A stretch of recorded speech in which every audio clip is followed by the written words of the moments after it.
Hello students, आज हम लोग पढ़ रहे हैं class 10th exercise 5.1 question number 4 का पार्ट पढ़ रहे हैं। 11, 12, 13, 14, 15 मैंने इसके प्रीवियस पार्ट भी करा दिए हैं। मैं उनका लिंक डिस्क्रिप्शन बॉक्स में डाल दूंगा, आप उसे वहां से चेक कर सकते हैं।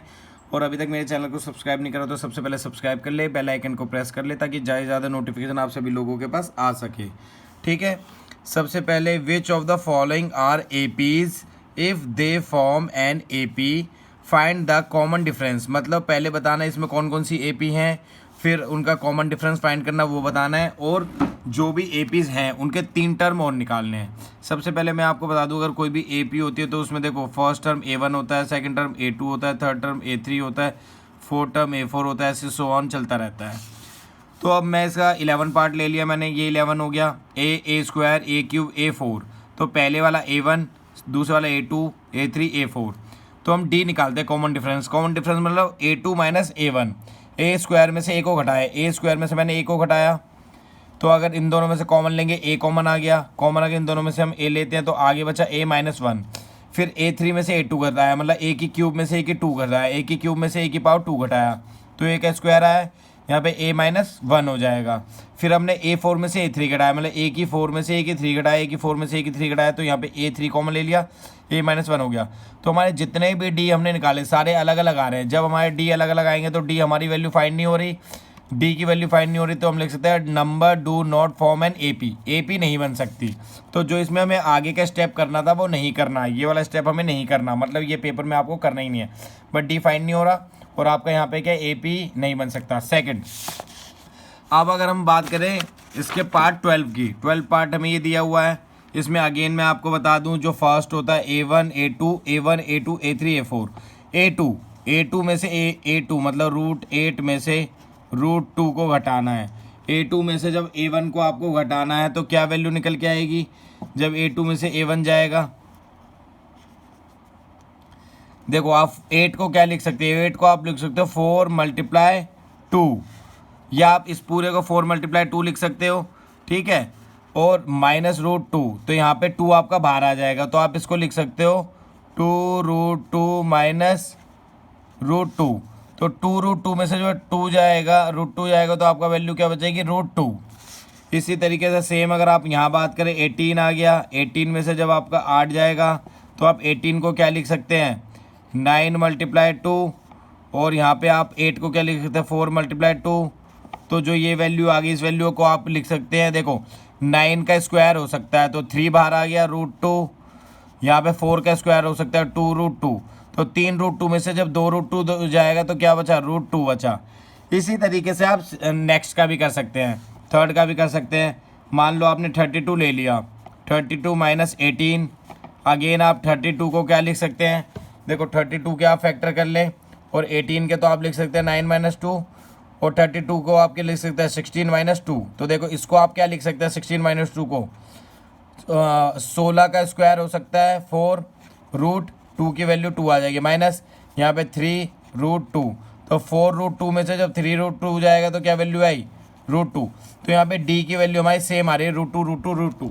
तो अब हमें ए की 5 वैल्यू निकालनी है। ए की 5 वैल्यू कैसे निकलेगी? ए की 4 ये मतलब √32 में जब आप ऐड करेंगे डी मतलब कॉमन डिफरेंस √4 को, जब आप 32 में ऐड करेंगे √4 को तो आपका निकलेगी अगली वैल्यू। तो आप देखो इसको क्या कर सकते हैं, जब आप इस वैल्यू को लिखेंगे तो क्या वैल्यू निकल के आएगी आपकी? ठीक है, जब आप इस वैल्यू को आप लिखेंगे तो देखो क्या वैल्यू, या तो आप सीधा सीधा आगे सॉल्व करते रहे, जब सारी वैल्यू रूट में ही है तो रूट में लिखें।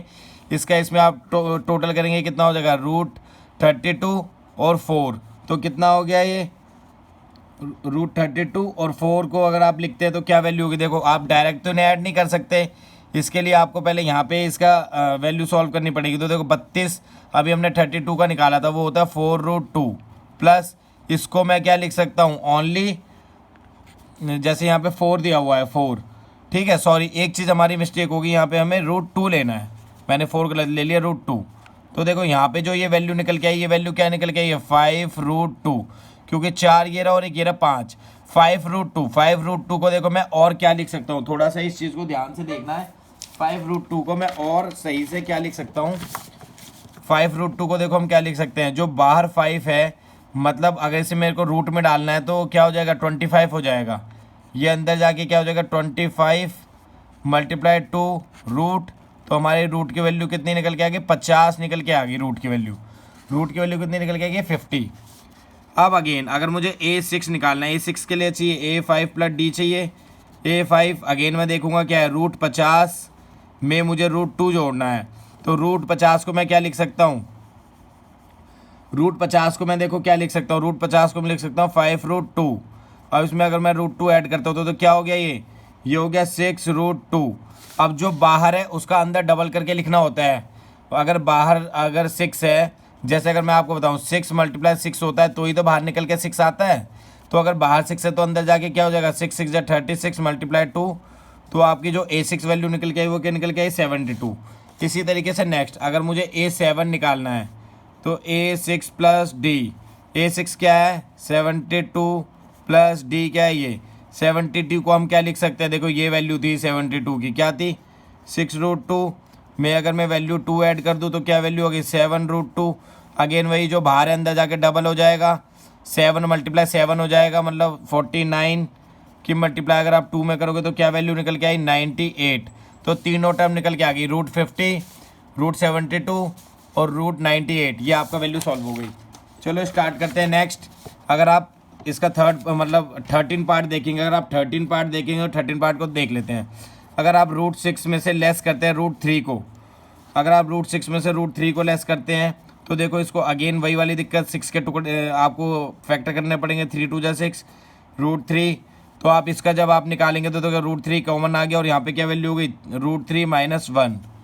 अगेन अगर आप यहाँ पे चेक करते हैं A3 रूट 9 में से आपको घटाना पड़ेगा रूट 6, फिर इनके फैक्टर करने पड़ेंगे आपको 3 3 जा 9 और यहाँ पे जब आप फैक्टर करें 3 2 जा 6, फिर इनमें से आपका कॉमन आ जाएगा रूट 3 अगर मान लो आपका कॉमन आ जाता है यहाँ पे आपका, या फिर आप देखो एक चीज़ और कर सकते हैं, ये 3 3 जा 9 है तो अगर आप इसका रूट सॉल्व करेंगे तो 3 हो जाएगी ओनली वैल्यू, ठीक है। और यहाँ पे ये बचेगी। अगर अब आप कॉमन लेते हैं, अगर आप कॉमन लेंगे इन दोनों में से क्या कॉमन लेंगे 3 कॉमन लेते हैं, दोनों में से अगर आप 3 कॉमन लेते हो वैल्यू क्या हो जाएगी। या अगर आप नहीं भी सॉल्व कर सकते तो आप इसी को इसकी वैल्यू छोड़ सकते हैं, ठीक है। या अगर आप इसे सॉल्व करना चाहते हैं तो देखो थोड़ा सा ट्रिकी होता है, मैं बता देता हूँ। इन दोनों में से आप क्या करो, आपने रूट 3 अगर कॉमन लिया तो यहाँ पे आपका रूट 3 बचेगा और यहाँ पे आपका रूट 2 बचेगा। ये 3 एक चीज़ बताया था मैं, 3 जो होता है रूट 3 मल्टीप्लाई रूट 3 होता है, तो यहाँ पे 3 था, अगर मैंने एक रूट 3 ले लिया कॉमन तो ये वैल्यू निकल के आ गई। इसी तरीके से आप थर्ड भी सॉल्व कर सकते हैं, बट आपने एक चीज़ देखी आगे सॉल्व करने की जरूरत ही नहीं है।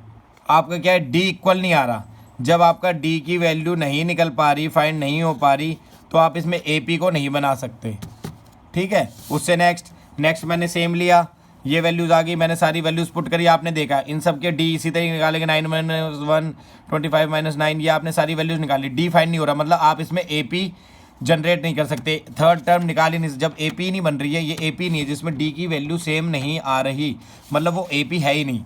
अब 15 को देख लेते, मैंने 15 को सॉल्व करा, 15 में A जो D की वैल्यू देखो, इसमें से जब इसे लेस करा फिर यहाँ पे लेस करा 24 आया है, इसमें से इसे लेस करके भी 24 आया है, A4 में से A3 को भी लेस करके 24 आया है। तो यहाँ पे मैंने टर्म बना दी, जो लास्ट टर्म में वो ली 24 मैंने ऐड करा 97 आ गया। फिर मैंने 97 लिया, 97 में अगर मैं 24 ऐड करता हूँ तो 121 हो गया। फिर मैंने 121 लिया, इसमें अगर मैं 24 ऐड करता हूँ तो क्या हो गया 145 हो गया। तो इस तरीके से जिसमें हमारा कॉमन डिफरेंस सेम आ रहा हो तो वहाँ तो हम टर्म निकाल सकते हैं, और जिसमें कॉमन डिफरेंस सेम आ रहा हो वही वाली टर्म हमारी AP है, अदरवाइज वो AP है ही नहीं, और जो AP नहीं है उसमें हमें कुछ करना ही नहीं। तो प्लीज़ मेरे YouTube channel VK 10th class को लाइक करें, सब्सक्राइब करें, शेयर करें, बेल आइकन को प्रेस कर दें ताकि ज़्यादा नोटिफिकेशन आप सभी लोगों के पास टाइम टू टाइम आती रहे। Thank you students.